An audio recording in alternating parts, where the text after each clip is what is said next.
What's up mga kabutingting? Jamyag pa rin po, muling nagbabalik at welcome po kayo dito sa ating munting channel, Jamyag TV.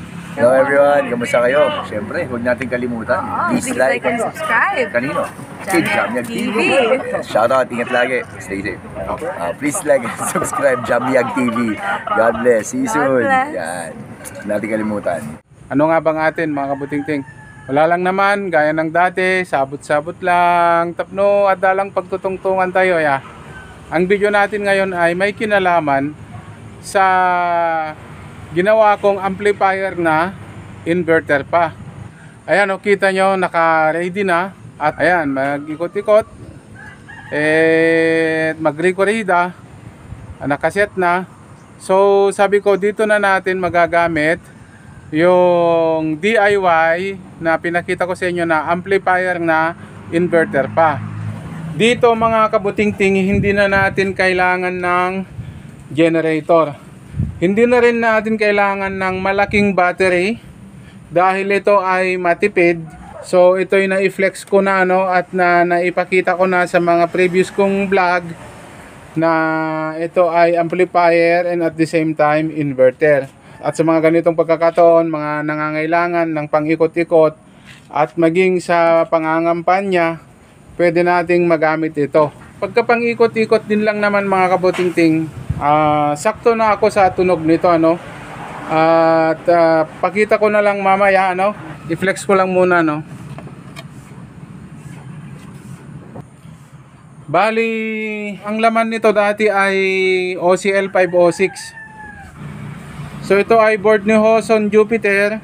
Binigay nila sa akin, hindi na daw nila mapagana at napagana ko na at kinonvert ko na ng 12 volts.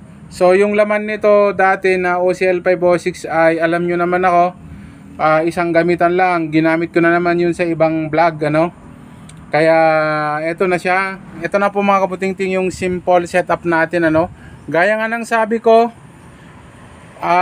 hindi hadlang yung walang gamit.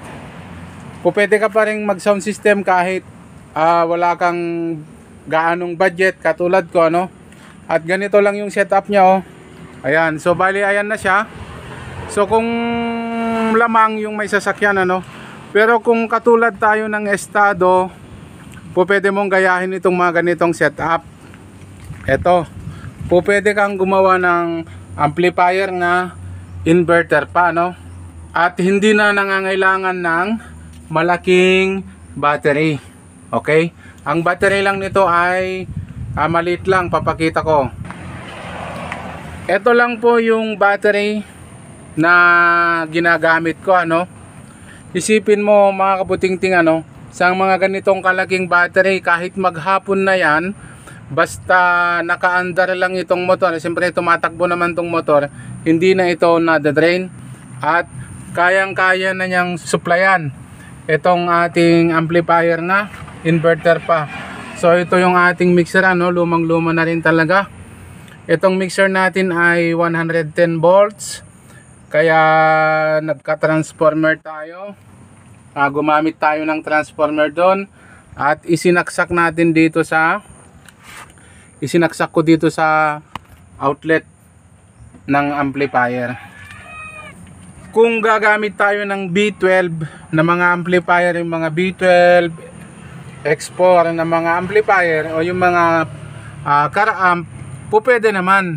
Kaya lang kung ganito kaliit yung battery mo, madaling madrain at hindi niya kayang supplyan pag gumamit ka ng car amp. Ang pinapakita ko dito ay yung tipid-tipid ba, na hindi mo na kailangan ng generator, hindi mo na kailangan ng mga malalaking gamit para makapag sound system ka lang Ganito po yung setup natin so ganyan na. Ayun ito na siya.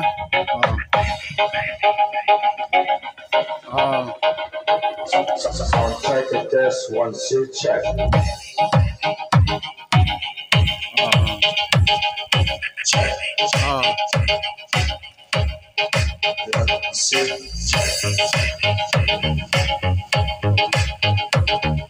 Check.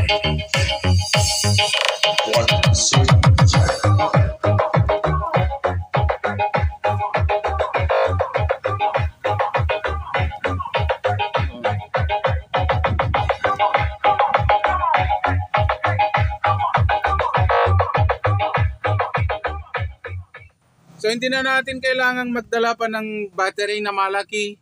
Hindi na rin natin kailangan ng generator. Yung bayad ng may generator at saka walang generator, parehas din lang yung singilan. So kaya ganyan, di ba? Hindi mo na kailangan ng malaking gadget. O hindi mo na kailangan yung pang malakasang ano, simple lang, di ba? O testing natin ulit at nag-aantay na daw sila. Yun o. Oh.